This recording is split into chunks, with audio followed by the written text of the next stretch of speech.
Do you have this issue where Safari is not working on your iPhone as it should?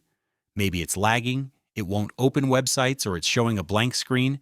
Then I'll show you the simple steps on how you can solve this problem. But before we start with the video, if you're new here, then consider subscribing to our channel because it would really help us out. So let's start with the first solution, which is to open the Settings app and then toggle airplane mode on, wait a couple of seconds, and then turn it off. This will disconnect and reconnect us to our internet. Maybe that's your Wi-Fi or your cellular data, which was unstable. So reconnecting to them can fix the issue. Another thing which we can do is to use this little search bar to find Safari and open the settings for it.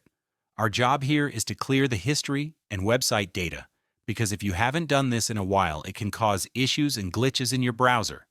It can prevent websites from opening and all that other stuff. Keep in mind that you will have to re-enter your login information on different websites, because this step will also clear your login information. So clear the history and website data and see if this helps. One more thing which we can do here is to simply open the Hide IP address option. And if this was enabled for you and you hid your IP address in Safari, then some websites won't open because they cannot see your IP, and they may think that you are a bot. So you'll want to turn this off and see if this was the problem.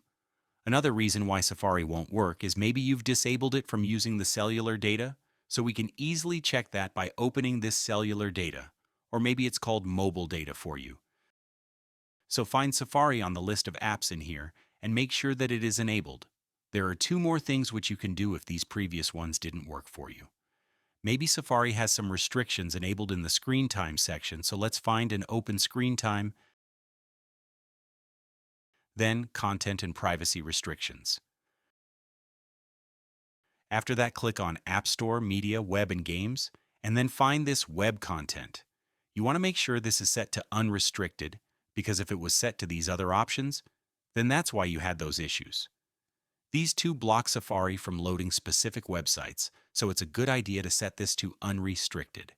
And the very last solution which I have for you is to simply check if you have a new software update available for your device.